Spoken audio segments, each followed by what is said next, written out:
Como les decía, nos acompaña Iván Espinosa Los Monteros, portavoz del Grupo Parlamentario Vox en el Congreso. Muy buenas noches, bienvenido. Muy buenas noches, Xavier. Estábamos hablando de algunas cosas económicas, de impuestos. Hemos visto a la portavoz del PP, Cuca Gamarra, decir y poner ejemplos de unas políticas impositivas que le gustan o que son similares a las del PP, como en Alemania, que hay un socialdemócrata, en Portugal una socialdemócrata, nada que ver con Liz Truss. ¿Ustedes dónde se sitúan en materia impositiva? Bueno, primero quiero decir que la señora Gamarra tiene razón. El Partido Popular, a pesar de que he oído aquí alguna chanza al respecto, no se distingue ya de un partido socialdemócrata. En todo caso, y siguiendo lo que dijo en su momento el ministro Montoro, ya sabe, aquel que es el único que ha subido los impuestos más que Montero, adelantaron a la izquierda por la izquierda.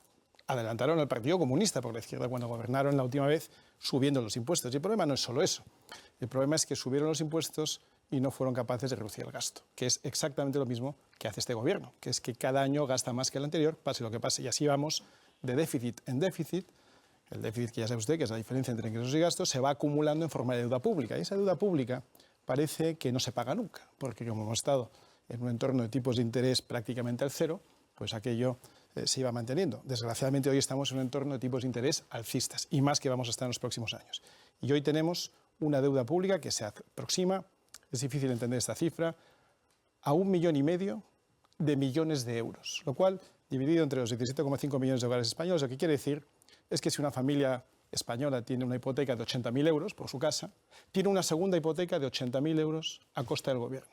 El gobierno gasta a costa de los españoles y va acumulando una deuda que crece año a año, de manera que una familia, como digo, una familia española hoy tiene de media 80.000 euros de deuda, además de la hipoteca que tenga por la fiesta en la que gasta el gobierno, fiesta a la que no están invitados los españoles. Y el Partido Popular es igual de culpable que el Partido Socialista de esta tendencia de los últimos años. Y así estamos, que hace ya 15 años, Xavier, 15 años que en España no crece la renta per cápita. Es decir, el crecimiento en términos reales, descontada la inflación, dividido por el número de habitantes, la riqueza media de los españoles, expresada en términos de Producto Interior Bruto, lleva congelada 15 años. Es decir, que prácticamente todos los menores de 40 años solo han conocido en su vida laboral un momento plano o decadente, lo cual yo creo que es extraordinariamente grave. Y ante esto, pues solo hay una posible actitud, que es revisar de arriba abajo el tamaño del Estado y en qué estamos gastando. En qué están gastando el dinero de los españoles los políticos que nos gobiernan. Eso, que mañana discutiremos en el Congreso, en eso consiste nuestra enmienda de totalidad de los presupuestos generales del Estado. En materia impositiva, ¿los mantendrían, los subirían, los bajarían?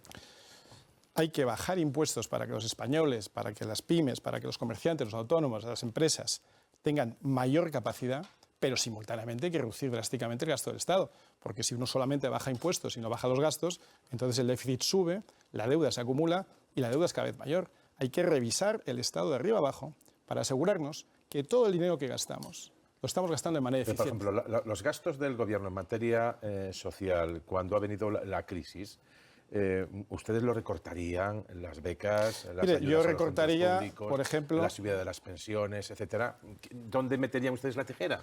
Pues mire, empecemos por tener en cuenta que hemos pasado los peores años de crisis económica de nuestras vidas, no me voy a ir más atrás, el año 2020-2021. Y ahí podría uno justificar que el gobierno gastara más que nunca. Se puede entender, porque en un momento crítico, el peor momento crítico de nuestras vidas es cuando más se gasta. Pero es que ese momento ya ha pasado. Es que ya hemos pasado el momento de la pandemia. Es que ya hemos pasado las ayudas necesarias para ese momento. Y en este año gastamos más que en el peor momento de la pandemia.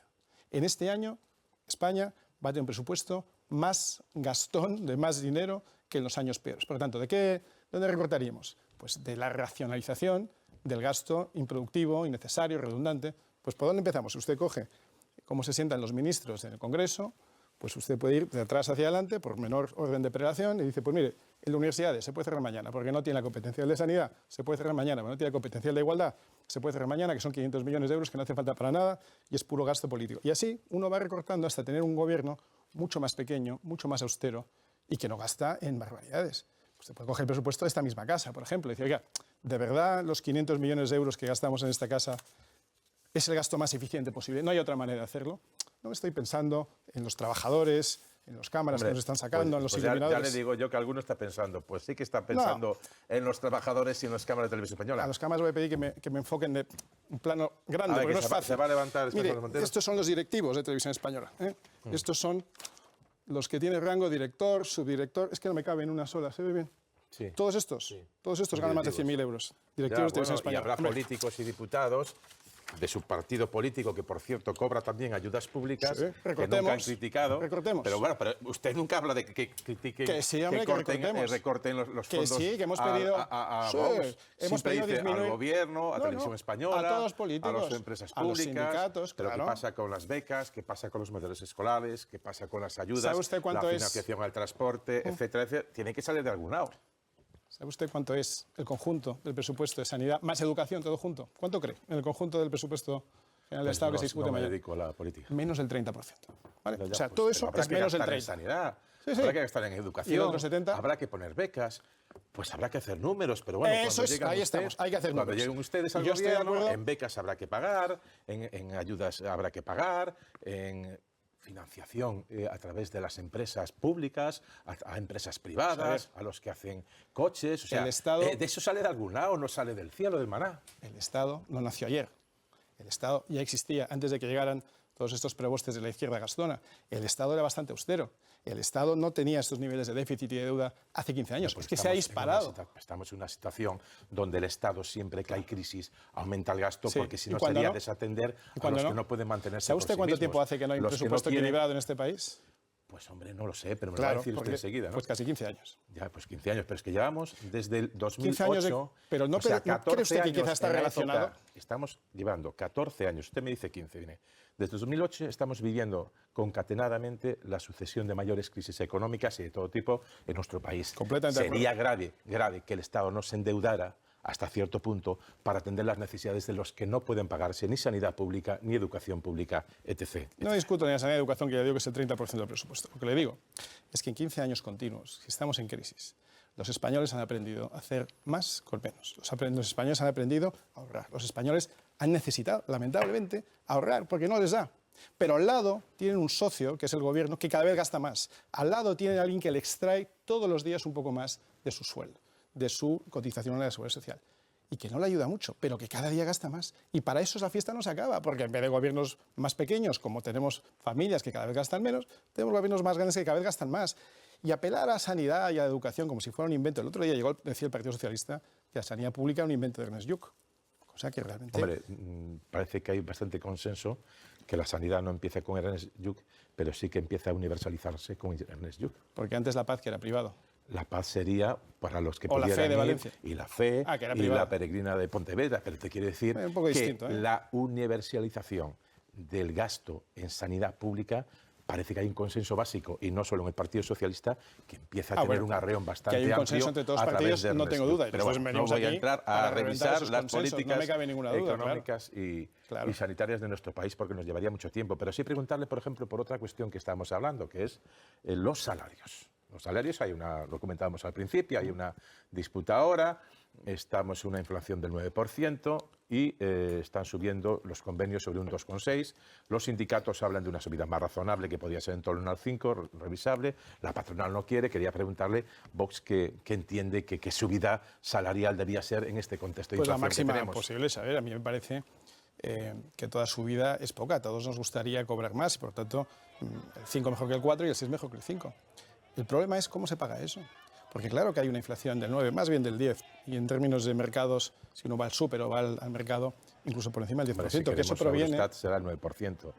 Vamos a aclararnos los números oficiales, ¿no? No solo de España, sino del resto de la Unión La Europea. inflación, tal y como la mide, que es el de precios al consumo, es un conjunto de bienes y servicios que seleccionados de una cierta manera. Lo que digo es que si uno va al supermercado o va al mercado, sabe que paga más que un 9% más que el año pasado. Los españoles saben Y en que otro son pagará más... menos de un 9. Digo, el 9 es la media. 9 es la media de los productos seleccionados por unos estadísticos que han decidido que ese es el producto y no aquel. Y efectivamente los españoles cada vez consumen productos más baratos van a estar porque los necesariamente... estadísticos tratando de trampear los números, señor Espinosa. Pero bueno, que estoy diciendo que Pero el si IPC... estoy hablando de Eurostat, que está fijado por la Unión Europea y da la inflación de España, de Portugal, de Francia, de Alemania. Todos esos países están trampeando los números del IPC. No, Xavier, el IPC marca una combinación de precios seleccionados, de productos seleccionados por ciertos estadísticos. Lo que digo es que eso no refleja el precio de la compra. Se reflejan muchas cosas. Unas sí, otros no. Y los españoles, lamentablemente, pues tienen que comprar cada vez productos más baratos. Y han tenido que quitarse ciertos lujos. Antes eran bienes de primera necesidad y hoy son de cierto lujo, porque lo que antes se podían permitir, pues hoy no. Pero yo voy a su pregunta. ¿Qué podemos hacer para subir los salarios sin que ello suponga la puesta en peligro del empleo? Porque es que aquí yo he oído decir bastantes cosas. Yo he oído decir que la inflación proviene de los márgenes empresariales, que es una cosa que me asombra, teniendo en cuenta que tenemos en España un número récord de empresas zombie que solamente sobreviven porque tienen vivos créditos ICO que no pueden pagar, teniendo en cuenta que España todavía no ha recuperado el nivel de Producto Interior Bruto del 2019, teniendo en cuenta que las pymes, los autónomos, los comerciantes están sufriendo como nunca en su historia, teniendo en cuenta que hay gente que está manteniendo vivo el empleo a costa de su propio pecunio personal. Y cuando me digan que son las multinacionales riquísimas, bancos y eléctricas que se están forrando, que mire cómo está el IBEX. Porque el IBEX está más bajo hoy que hace 10 años. Luego, me parece a mí que estamos todos en el mismo barco. Y o bien empezamos a tomar medidas para todos, o bien de aquí nos salimos adelante. ¿Y cuál es la primera medida que tenemos que tomar? Reducir el tamaño del Estado, que si no, no salimos adelante, que las cotizaciones sociales y los impuestos que se cobran a los trabajadores son una barbaridad. Cuando usted quiere que algo no se consuma, le pone un impuesto. Cuando queremos que no se fume más o que no se beba tanto, se le pone un impuesto. Cuando queremos que la gasolina no se consuma tanto, se le pone un impuesto. ¿Y sabe lo más caro del mercado laboral? Los impuestos. Los impuestos al trabajo, los impuestos que van a cargo de la sociedad, los que van a cargo del trabajador, la retención de seguridad social. Esa es la manera de bajar sustancialmente. O sea, ¿bajar qué impuestos? Bajar las cotizaciones de seguridad social y bajar el IRPF para que sin que le cueste más el empleador, pero déjeme acabar, sin que le cueste más al empleador, el empleado tenga más dinero, como es absolutamente natural. Pero entonces no habrá cotización suficiente para algunos gastos, no habrá cotización suficiente para las pensiones. Pues entonces habrá que revisar el tamaño del Estado. Pues es que es todo lo mismo, es que al final volvemos a lo mismo. Que lo que tenemos, Xavier, es un Estado elefantiásico que no nos podemos permitir. Esto es un Estado para ricos y no somos un país rico. No sé si lo fuimos hace 15 años, pero hace 15 años que no lo somos. No nos podemos permitir el tamaño del Estado que tenemos. No nos podemos permitir ese lujo. Y si tenemos que elegir entre pensiones o autonomías, pues habrá que elegir pensiones. Y si tenemos que elegir entre un futuro para nuestros hijos o que sigamos con el estado de bienestar de los políticos, pues habrá que recortar el estado de bienestar de los políticos. Y no puede ser que una empresa como esta cueste 500 millones de euros al año. Y no puede ser que el Ministerio de Igualdad cueste 500 millones de euros al año. Y no puede ser que haya 22 ministerios. Y así sucesivamente. Y mientras no abordemos el problema esencial, que es hacer un presupuesto, los presupuestos generales de Estado, en base cero, es decir, partir de cero, no decir lo del año pasado más la inflación, porque eso es lo fácil. Lo que gastamos el año pasado y el 9% más. No. Vamos a auditar cada euro. Vamos a decir en qué es más necesario. ¿Hace falta para becas? Para becas. ¿Hace falta para sanidad? Sanidad. ¿Realmente hace falta para los delirios ideológicos de un gobierno de coalición que está en manos de coalición entre la izquierda radical y la izquierda ya, en fin, ultramontana? Más la coalición de gobierno o los socios externos que están exigiéndole cosas que no nos podemos permitir. Políticas y económicas. Pues creo que no. Ya, bueno, en cuanto a la televisión pública, usted entenderá que viene con el discurso, ha sacado y desplegado un papel de gastos de directivos. Yo le digo que aquí trabajan... Si le traigo el organigrama de directivos, son 45 páginas. Yo le digo que en Televisión Española trabajan 6.450 trabajadores públicos. Sí, yo sé que solo de los directivos. Y que hacen su función, y que hacen su trabajo, pero si empieza a recortar, recortarán sus salarios. Y ya que habla de tener una visión, digamos, global del Estado, Televisión Española de alguna manera vertebra también el Estado, llegando a todos los territorios, con informativos territoriales desde Galicia, País Vasco, de Andalucía a Cataluña. Y por lo tanto, pues a lo mejor entienda que los trabajadores de Televisión Española defendamos la función pública del ente público. No, pero eso es una discusión que estoy seguro que puede sacar páginas llenas yo le puedo sacar de directivos. Los altos directivos pero que tienen que esto es una metáfora de lo que es el Estado. Esto es una metáfora de lo que es el Estado. Claro, exactamente. Una empresa pública llena de directores, subdirectores, directores adjuntos, directores equivalentes, subdirectores en su partido político que cobra. Pues recortemos. Pues prediquen como el ejemplo y renuncien a ellos. No se preocupe, si nosotros somos el único partido que se financia con las cuotas de sus afiliados. Bueno, y reciben dinero público. Dinero público. Le firmo ahora mismo renunciar a todo el dinero público si los demás también lo hacen. No, pero yo no tengo que renunciar porque la Televisión Española siga haciendo su función. De manera ejemplar. Ustedes van a renunciar a los... Ahora mismo le firmo, si viene aquí el portavoz del PSOE, el del PP, el de Podemos, el de todos los socios separatistas, firmo ahora mismo que todos renunciamos al 100% de las subvenciones. ¿Cómo lo ve? Yo me parece que tienen que hablarlo entre ustedes. Yo soy simplemente un periodista que está entrevistando a un político. Lo que le digo es que esto esto es una metáfora de cómo funciona el Estado, que es la carga infinita de gastos sobre las espaldas de los sufridos contribuyentes, a los que luego se les dice que es que las empresas están ganando mucho. Son los políticos los que se están gastando su dinero de manera absolutamente irresponsable. Y hasta que no hagamos un presupuesto en base cero, un cargo político público de Vox, que cobra horario público, vicepresidente en Castilla y León, ha llamado hoy en el Pleno banda criminal al Partido Socialista. ¿Es el PSOE una banda criminal? ¿Está de acuerdo con esa expresión? Yo le he oído decir que el PSOE tiene un pasado criminal, y lo tiene. Claro, es que en el PSOE ha militado Largo Caballero. Es que Largo Caballero, cuando en el año 34, por poner un ejemplo, el gobierno de Rux intentó meter a 3 ministros de la CEDA, por cierto, CEDA, el partido de derechas el más votado en aquellas elecciones, es que intentó tomar el poder por la fuerza, intentó asaltar el poder dejando 1.400 muertos. 1.400 muertos. La revuelta de Asturias tardó semanas en resolverse. Es que el propio Largo Caballero, el propio Prieto, tiene un historial criminal. Claro que lo tiene. Si hablamos de memoria histórica, no es malo que saquemos la memoria de todos los partidos. Yo le digo, literalmente ha dicho que Sánchez lidera una banda criminal. ¿Usted cree que Sánchez es el líder de una banda criminal? Yo lo que le digo es que el Partido Socialista tiene una historia de la que tiene que avergonzarse y que no está para darnos lecciones. ¿Y el pasado de España también hay que avergonzarse o condenarlo? Por ejemplo, la dictadura franquista. Mire, es una muy buena pregunta. Yo creo que el pasado de España... ¿La dictadura franquista hay que condenarla? ¿La qué? Usted condena el pasado criminal del Partido Socialista. Yo no he condenado nada, yo le digo lo que hay. Ha calificado. Yo le digo lo que hay. Se condena el pasado criminal de la dictadura franquista durante 40 años. Yo no vengo a condenar nada, yo soy un político y no soy un historiador. Lo que sí creo es que los políticos no se tienen que meter en historia, no se tienen que poner a decidir quiénes serán los buenos y quiénes serán los malos. Y como en este país la ley de memoria histórica, hoy ley de memoria democrática, pretende condenar a la mitad de España, que por cierto, en muchos casos están condenando a los abuelos o bisabuelos de los que están hoy firmando estas leyes, porque esto sería para repasarlo, de dónde vienen muchos de los políticos del Partido Socialista. Muchos de ellos tienen abuelos y bisabuelos de un lado, del otro o de los dos, como la mayoría de los españoles. E intentar condenar a los abuelos y bisabuelos de uno cuando sus padres hicieron las paces, a mí me parece que no se puede condenar las fechorías de uno y de otro. No se debe condenar los atentados de ETA y condenar los fusilamientos del franquismo. Las dos son víctimas y son verdugos en los dos. Pero ¿por qué la hemiplegia? No me parece mal lo que usted dice. El problema es que eso no es lo que estamos viendo hoy en día. Lo que estamos viendo es la hemiplegia de la izquierda, que es solo que nos cuenta una historia de buenos y malos. Y la cuenta de muchas maneras, La cuenta por ley, la cuenta con series de ficción que se emiten en esta casa, la cuenta de muchas formas. ¿Qué pasa con Televisión Española? Ha hablado primero del gasto público de Televisión Española, luego sus directivos. Ahora que ponemos series que parece que distorsionan la historia de España. Si mañana nos vamos al INE, pues hablaré del INE. Y si nos vamos a tantas y tantas... En el Parlamento hablo todos los días de los gastos innecesarios del propio Parlamento. Yo donde estoy saco ejemplos, porque son muy ilustrativos. Hace unos días un policía dijo en un acto de Vox en Valencia que prácticamente, y sin el prácticamente, todos los delincuentes que vienen de fuera o todos los extranjeros que vienen de fuera vienen de un penal y que el 100% prácticamente de todos los delitos los cometen extranjeros. ¿Esto fue un exceso verbal o, visto los datos que se han recabado al respecto, o mantienen esta afirmación? ¿Que se la mantiene quién?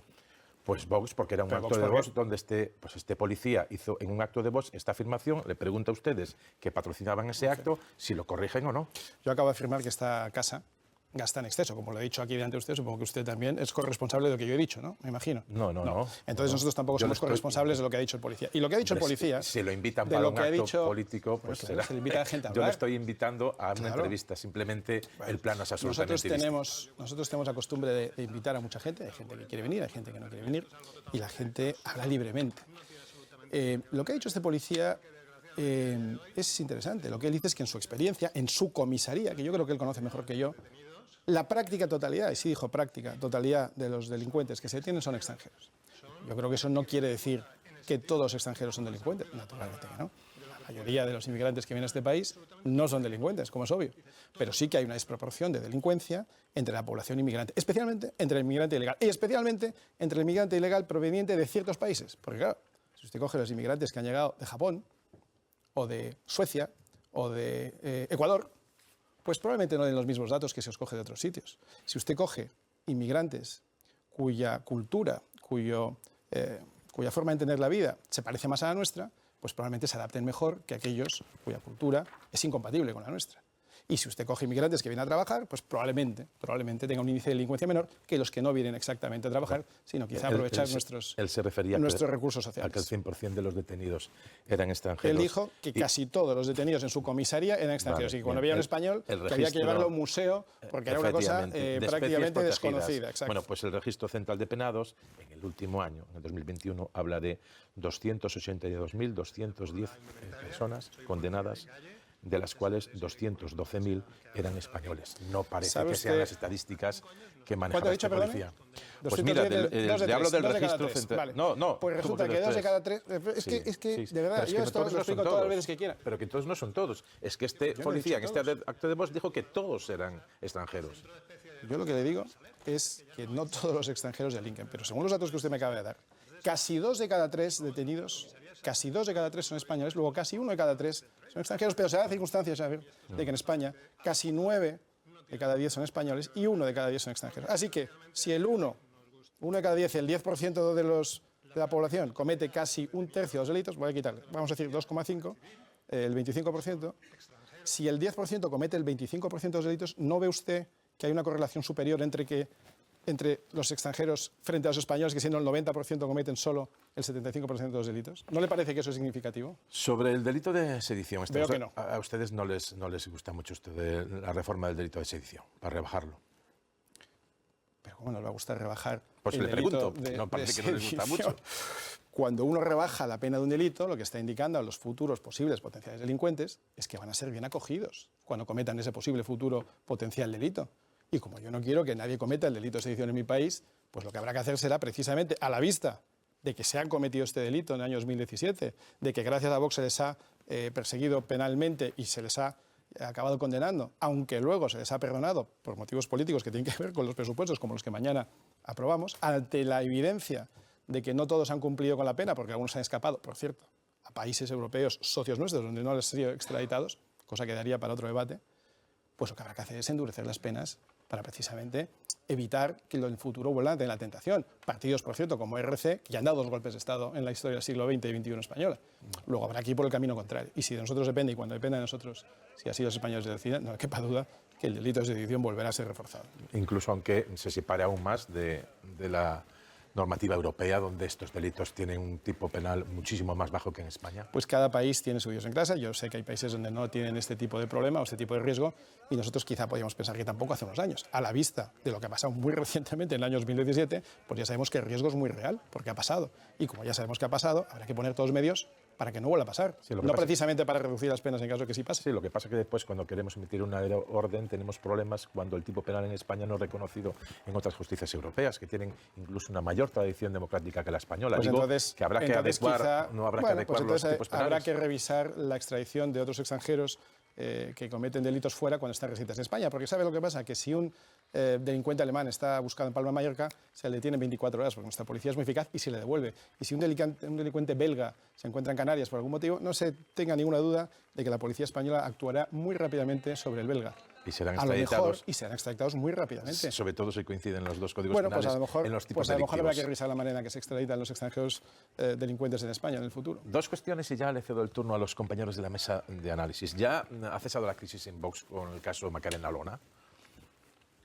¿Por qué crisis? Ha salido una persona de todas las que tenemos, y en el Partido Popular y el Partido Socialista yo estoy viendo todos los días. Sí, ¿Sabe usted? Yo le cuento Partido Socialista, pero yo le estoy hablando de Vox. Cuando venga el Partido Socialista, le preguntaré al Partido Socialista. Le digo, alguien que ha sido portavoz o coportavoz en el Congreso, que es la candidata a la presidencia de la Junta de Andalucía, que se vaya del partido como se ha ido, ¿eso no es una crisis? Le pregunto si es o no, si se ha cerrado.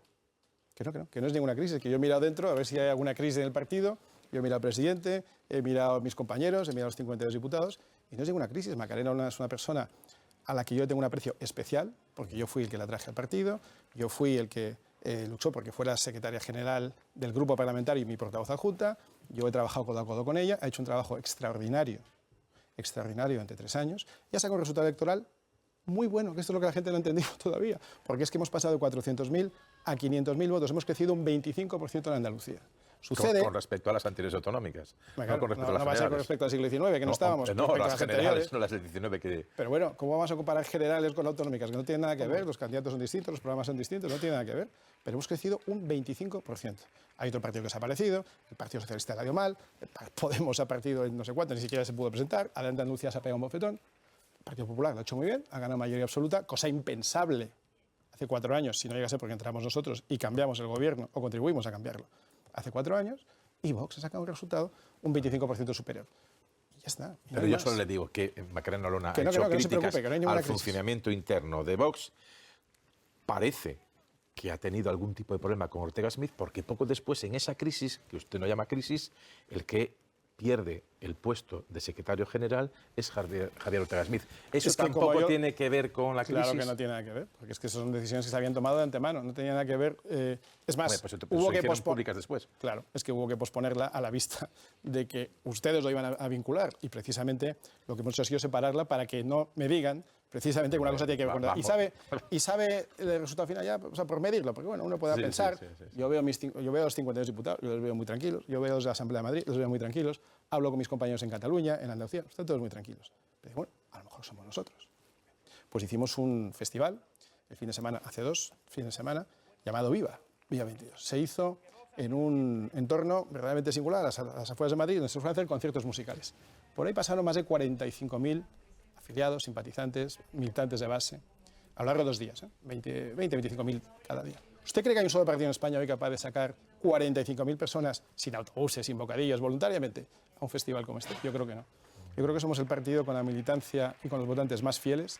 Las estadísticas que he visto dicen que somos el que tiene más fidelidad de voto, y además estamos haciendo incursiones en campos donde hasta ahora no estábamos, en pues España que madruga, entre los abstencionistas, y somos el primer partido entre los jóvenes. Por lo tanto, yo creo que estamos más fuertes que nunca. Sí, solo una cuestión, que es que a lo mejor es casualidad interpretativa nuestra, de los periodistas. Pero claro, cuando a Macarena Olona, que se va a Andalucía, deja el partido y lo deja de esa manera, esto incluso hace unas declaraciones al respecto en el Congreso de los Diputados, y poco después la persona con la que se había enfrentado deja de ser secretario general, permítame que pensemos que algo tiene que ver, pero posiblemente no me cabe duda que lo piensan. Hombre, pues si lo pensamos el 90%, a lo mejor es que no vamos nosotros en la dirección contraria. Bueno, no creo que sea en el 90%, porque tenemos una cuota de mercado del 16% y sigue más o menos ahí. Carmelo Encinas. ¿Qué tal? Turno para las preguntas. Iván. Muy bien, buenas noches. Carmelo. Bueno, antes se refería, sabía al vicepresidente, a Juan García Gallardo, vicepresidente de Castilla y León, con esas declaraciones en las que hablaba de la banda criminal del PSOE. Por cierto, una cosa, Juan García Gallardo gana 86.000 euros. Menos de lo que ganaba antes, sí. Bien, efectivamente, bueno, es un sacrificio que yo le agradezco. Sí, menudo sacrificio, pero es que no se le conoce, hasta ahora no se le conoce una labor definida, de momento, nada más que el de alterar los nervios, yo creo, que del presidente de la Junta de Castilla y León, porque cada día tiene que salir apagando el fuego. Pero no, es que las provocaciones a las que es sometido este vicepresidente son tan intensas que esos no salen, ¿no? Yo estoy verdaderamente asombrado con la capacidad de retención, de aguante, de estabilidad y de discreción de García Gallardo, que para mí es un auténtico modelo para Vox, porque aguanta las cosas que se dicen ahí con un estoicismo, con un equilibrio, si me permite, y con una contención. Yo me refería a que no era un modelo de trabajo, porque digamos que no tiene una función muy claramente definida, por no decir completamente indefinida.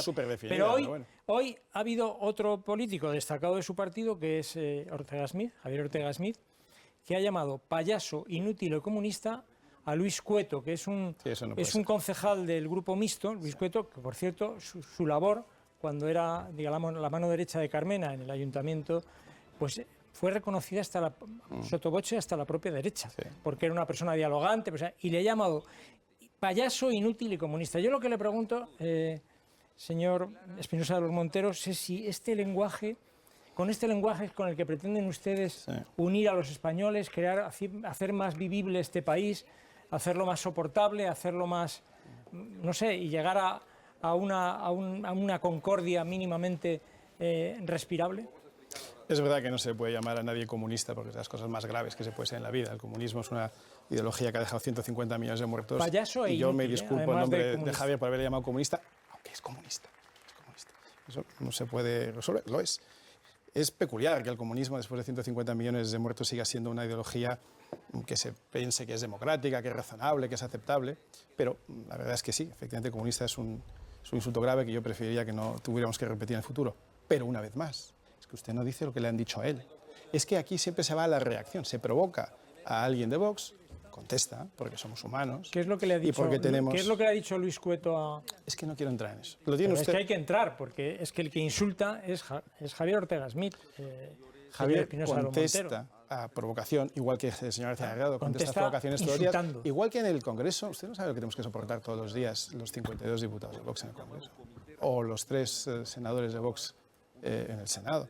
Es que la capacidad de aguante que tenemos es verdaderamente digna de un premio. Nos tiene que dar el premio Santo Job, porque esto es todos los días. Le digo, de políticos, le cuento esto, de señor Sala Monteros, porque hoy mismo, en una parada del autobús, una militante de Vox me ha insultado sin yo decirle nada.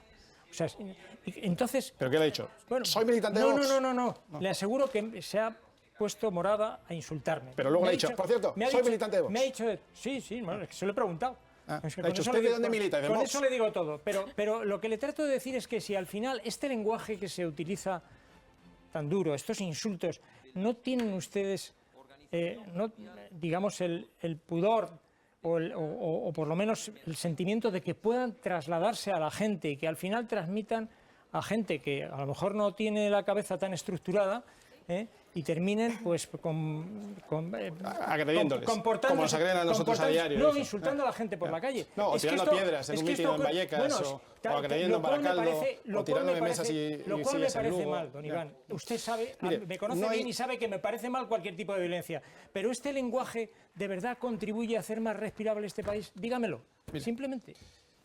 La política se ha degenerado de manera gravísima desde 2014, desde la llegada de los auténticos ultras, de la auténtica izquierda radical, a todo tipo de instituciones, municipios, parlamentos autonómicos, Congreso, Senado y Parlamento Europeo. Esa es la auténtica degradación de la política. Yo cuando hablo con trabajadores del Congreso, no voy a decir cuáles, pero le puedo decir que es una cosa absolutamente reconocida y homogéneamente concluida, que la llegada de Podemos ha sido lo que ha deteriorado absolutamente todo, en su actitud, en su vestimenta, en su vocabulario, en todo. Y es verdad que 1 de cada 10 veces contestamos.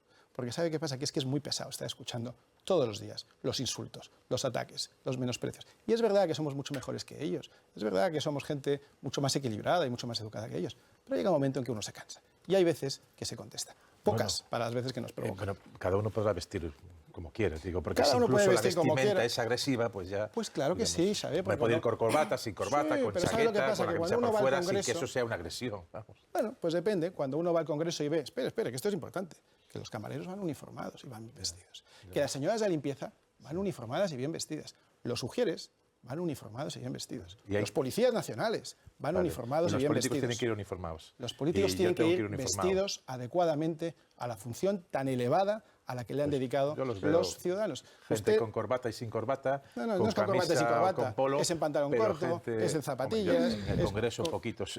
Poquito. Bueno, en fin, vivimos en países si la distintos. vestimenta también es una causa de... Pero no le quepa a usted duda que la vestimenta es una forma de presentarse ante el público y es una forma de decirle a los demás que desprecia esta institución.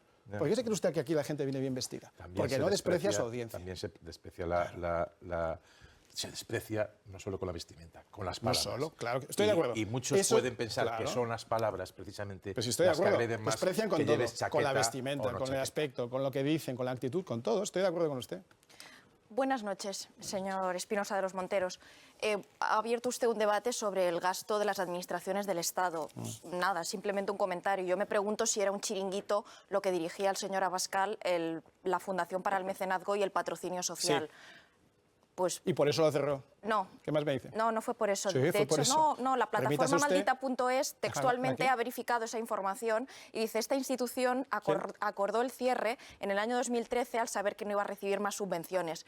Yo sé que el argumento oficial de Vox es que se cerró porque había que cerrarlo, ¿no? Porque era un chiringuito. No, aquí lo tiene usted, lo puede consultar. Sí. Maldita.es se dedican a verificar informaciones. Pues yo le cuento porque yo estaba ahí. Yo sé que no le gustan los verificadores.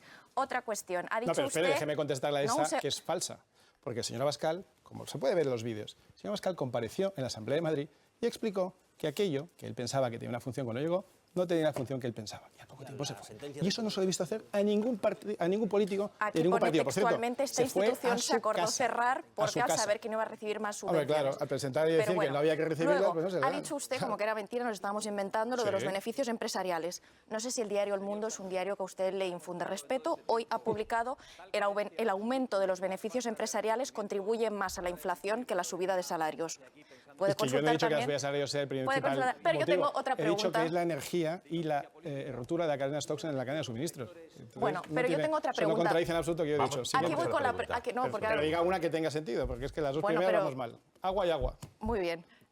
A mí me gustaría saber cuál es su receta para esta crisis económica, porque nos ha hablado mucho de los gastos de la administración, de a dónde va el dinero, de lo que cobra uno, de lo que cobra el otro. A mí me gustaría saber su receta para esta crisis.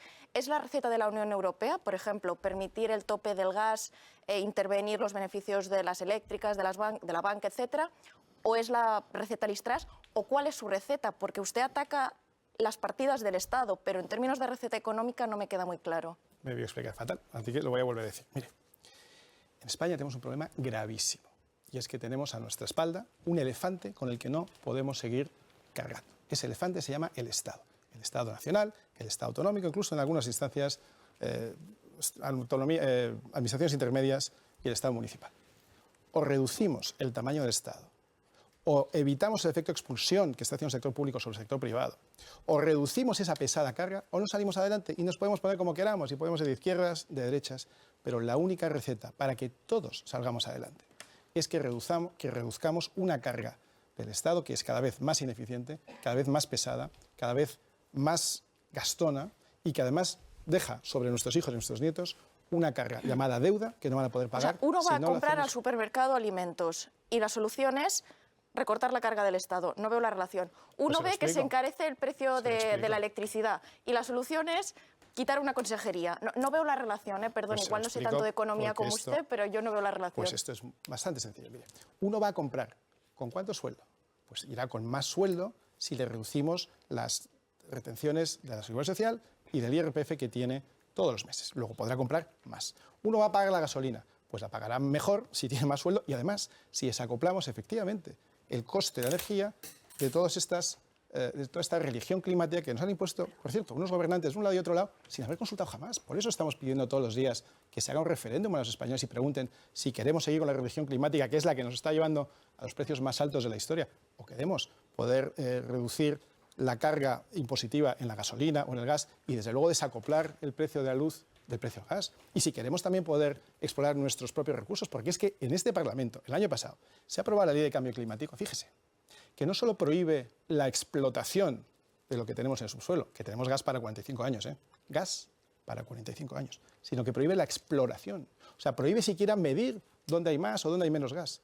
¿Y sabe lo que pasa? Que si nosotros no lo hacemos, lo hacen otros. Y por eso estamos pagando un gas más caro que nadie. Y teniendo recursos debajo de nuestro suelo y en nuestros mares, que podríamos explotar como hacen otros países. Por cierto, los países a los que les compramos el gas, a ver si se cree usted que el gas sale de otros sitios en los demás países, pues podríamos hacerlo y reducir nuestra dependencia energética y pagarlo mucho más barato. Nuestra receta yo creo que es bastante sencilla. ¿Usted cree que es una cuestión donde solo Vox sabe extraer gas del subsuelo español? No, saben todos los países del mundo. Saben todos los países del mundo. España es el único país que no quiere. En España no habrá mucho ni petróleo ni gas. Gas hay para 45 años. El otro día fue Javier Ortega Smith el que dijo que había mucho petróleo. Usted hoy dice que hay mucho gas. Hay gas, no sé si es una cuestión de que nadie lo ve más que ustedes, que no hay gas, que hay gas y petróleo. Pero si todo el mundo sabe que hay gas, esto no lo niega nadie. Ya, pero en España poquito. En España hay gas para 45 años. A ver, lo que no hay es voluntad política de explotarlo. Como no queremos utilizar centrales de carbón y se las compramos a Marruecos, que lo produce con la energía que lo produce con carbón, como no queremos nucleares, pero las compramos a Francia, que lo produce con nuclear, es que somos los más tontos del mundo, porque no hay otro país, esto sí que le digo, que no es Vox, no hay ningún otro país que se autoprohíba a sí mismo explorar y explotar los recursos naturales que tenga. Los que tenga. Petróleo no tenemos mucho, pero casi. Elsa. Buenas noches. ¿Usted cree que su excompañera de partido, Macarena Olona, está planeando montar otro partido para competir con Vox? No tengo ni idea. Si fuera así, está en su libertad de hacerlo. No es una tarea fácil. Nosotros hemos estado intentándolo desde el año 2013 con ningún éxito durante 5 años hasta diciembre del 2018. Así que, habiendo tenido en ese momento pues, algunos de los mejores candidatos, habiendo tenido en su momento, al principio, durante breves semanas, el apoyo de ciertos medios, habiendo tenido los recursos necesarios para ello, tardamos 5 años en lo que hoy llamamos la travesía del desierto, pero entonces parecía normalidad. Yo creo que todo el mundo tiene libertad para montar un partido político si así lo desea, pero no le arriendo las ganancias porque es una cosa complicada. Ahora, a 5 años vista, 6 años vista... ¿Y los movimientos que está haciendo no le parece que indican que va en esa línea, esa gira latinoamericana, abriendo sedes? No sé si sabe quién puede estar financiándolo. Yo estoy muy centrado en el partido en el que estoy, que es Vox, en el que estoy tremendamente satisfecho, cada vez más satisfecho de la gente que tenemos. Hoy estamos en estos momentos elaborando las listas para las elecciones municipales y autonómicas del mes de mayo, donde creo que vamos a tener un resultado absolutamente espectacular.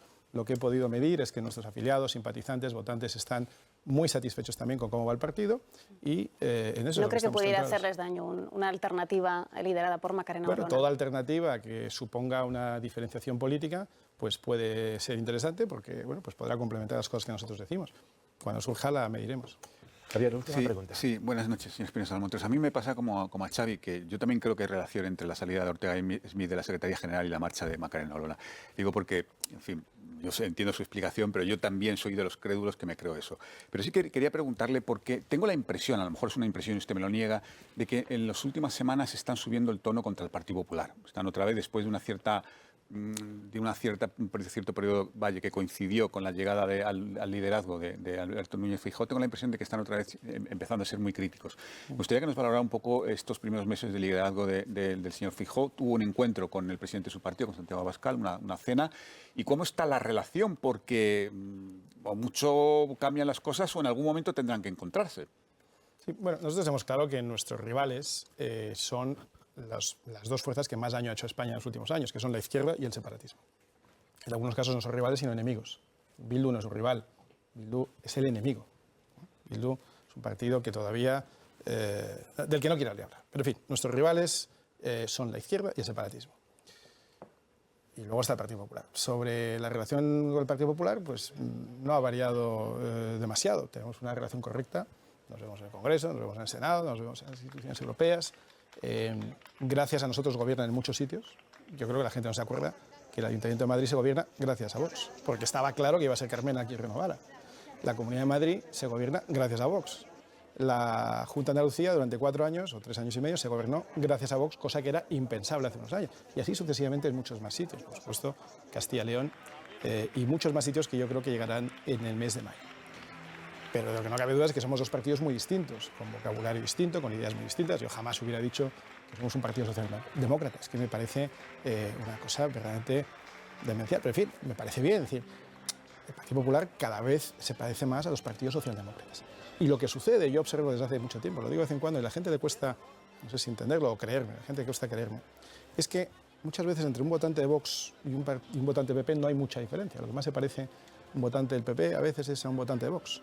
Pero lo que más se parece a un político del PP es un político del PSOE. Ahí es donde hay una enorme disonancia cognitiva. Y yo creo que cada vez hay más votantes del Partido Popular que se dan cuenta de eso, porque las políticas que aplican, aunque dicen unas cosas, muchas veces se parecen más, como digo, a las del Partido Socialista. Y en general los políticos del Partido Popular tienen mucha más fluida relación con el Partido Socialista que con nosotros. Ahora están negociando para mí una cosa insólita, como es la renovación del Consejo General del Poder Judicial, en los términos en los que quiere el Partido Socialista. A mí me parece demencial. Claro, por eso somos distintos. Nosotros jamás haríamos una cosa similar. Nosotros jamás estaríamos cediendo, no estaríamos pactando jamás con Pedro Sánchez a la vista de todo el daño que está haciendo el país.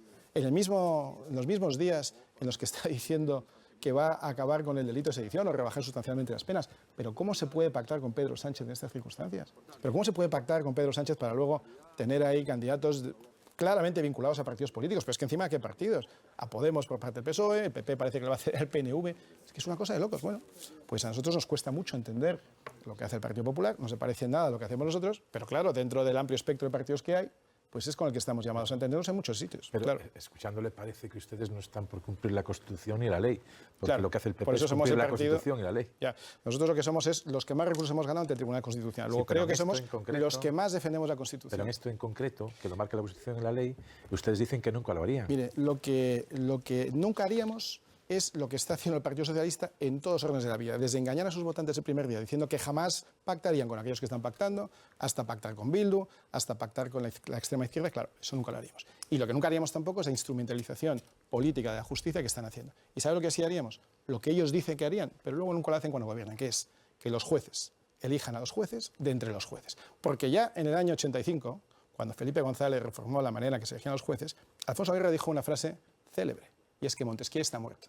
Pero no es que esté muerto, es que lo han enterrado y han echado varias paladas de tierra por encima.